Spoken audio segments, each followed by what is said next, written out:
I am so excited to be here. It's such a pleasure to be in front of you right now. I have had in the last year an incredible opportunity to literally speak to thousands of young people across this country and even young people across the world, in South Africa and in Kenya and in Nigeria and Liberia. Young people who, just like you, are dynamic, smart, creative, imaginative, committed, but, and you know this just as well as I do, young people who are a little bit confused, young people who lack clarity about who you want to be, what you want to do, what you want to study in college. And you know you're going to get questions at the graduation parties, don't you? So, you know, grandma's here and grandpa's here and mom and dad and sis and brother, and they all want to know what you're going to do now. What are you going to do now?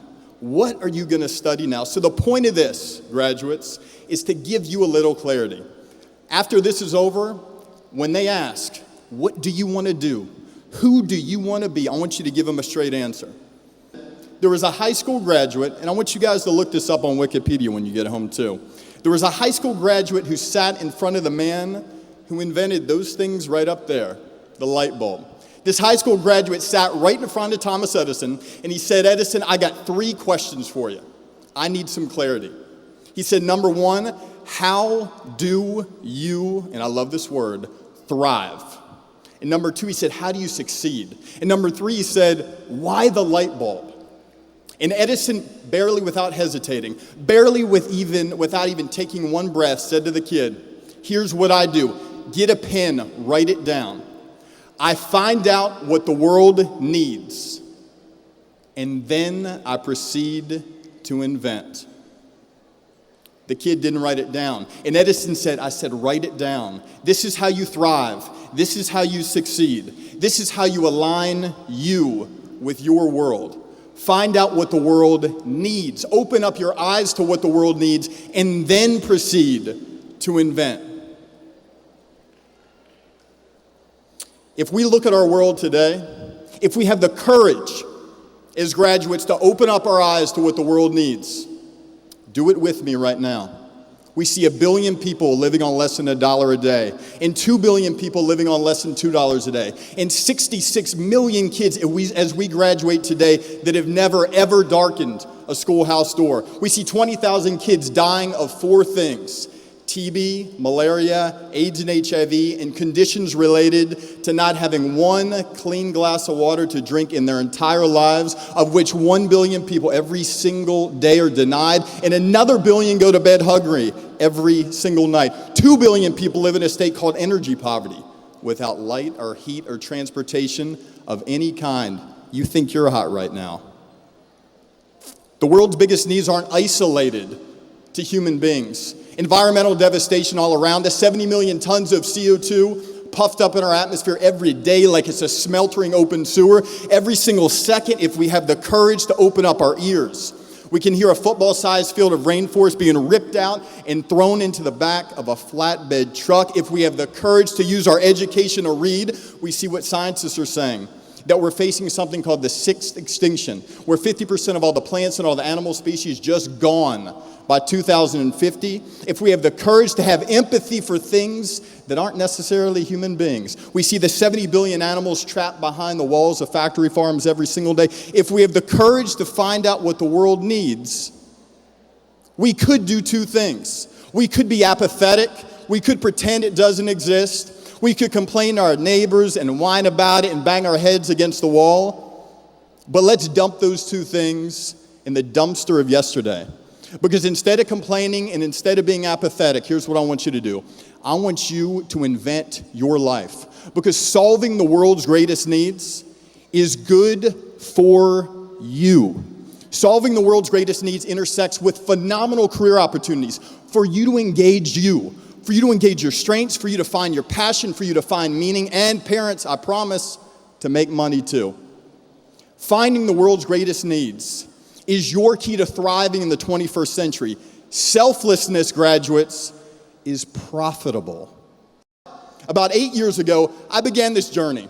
to see if I could engage my passions, my strengths, and put them to use to make the world a better place. And as a part of that journey, about 2 years ago, I had the opportunity to go to this tiny little place called Monrovia, Liberia. Now, all you guys probably know about Monrovia, Liberia is the movie Blood Diamond. Anyone ever see Blood Diamond? Leonardo, there you go. Blood Diamond fans right there. Now, Blood Diamond depicted a place that had been racked and ravaged by civil war for the past 2 decades. Guys, if you ever go, you'll walk around the street, sadly, you'll see people with one arm, no legs, amputations all over the place, bullet holes littering the walls, craters in the ground. 3 million people live there, the third poorest country on the planet. And it was my job in Liberia to use what I'm kind of good at, what I'm a little passionate about, the law, to make a difference in the lives of people living there. And I was working on the law, and I was researching, I was Googling. And as I was going, I realized that, oops, I'm 5 minutes late to meeting my friend Katie.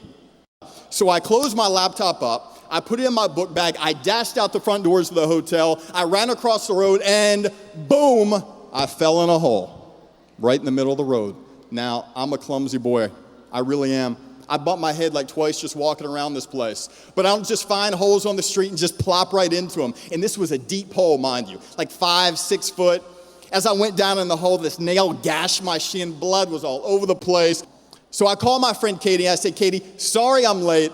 Here's what I need. I need you to pick me up and take me to a hospital. And as I walk into the hospital, feel this with me now, I'm greeted to floors literally soaked in blood, dirt all over the walls. But that wasn't the most disturbing sight of all. In the corner, I saw 40, 50, 60 people just jammed against the wall. Little kids, 5, 10, 15, boys and girls. Some on stretchers, some laying down, some hanging off cots, some moaning, some looking like they're not even breathing. And I said, doctor, before you look at my leg, do me a favor, tell me what's going on over there. And he said, son, here's what's going on over here. We have about 15 kids who have TB, and 15 who have malaria, and 10 who have AIDS and HIV. And you know, dirty water is a big problem in the developing world. We have 7 kids who are unfortunately close to passing away because they've never had a clean glass of water to drink in their entire life. And that is the moment when we do not cry. That's the moment when we don't complain. That's the moment we do not close our eyes and turn away, because that is the moment that you thrive. That is the moment when you realize instead of crying, there's a company called Amherst Technologies that said, let me don't whine about it. Let me build a business to provide malaria treatment to those people who need it so desperately. You look for companies like Vestergaard, who says, how can I use what I do best, inventing, to help those poor people who've never had a clean glass of water to drink in their entire life. This company invented this cool little straw called the Life Straw. Google it when you get home. That allows poor people to stand over a dirty source of water, and as they sip the water up, it comes out completely clean. Don't whine or complain about it. Just get jobs. Working with the Clinton Foundation, another organization called PATH, and another organization called Amnesty International, and another organization called CARE. Companies, organizations, government agencies that will allow you to thrive doing what you do best by helping others thrive. Let me leave you with this, graduates. I think there are 2 big mistakes you can make. Number 1, not getting this. Not getting that you thrive by using you to solve needs. Whether you as an engineer, whether you as a designer, an artist, whether you as a mathematician, regardless of who you are or what drives you, or whether you're passionate about literature or writing, or science or biology or physics, you can take that and connect it to what the world needs most. The second biggest mistake I think you can make is not going far enough. Because you know, regardless of whether you thrive or not, and I promise you, you will, the world, we cannot afford to have our best and our brightest. Those young people that sit before me right now, sitting on the sidelines, go to it, get at it, go invent, and most importantly, go Raiders.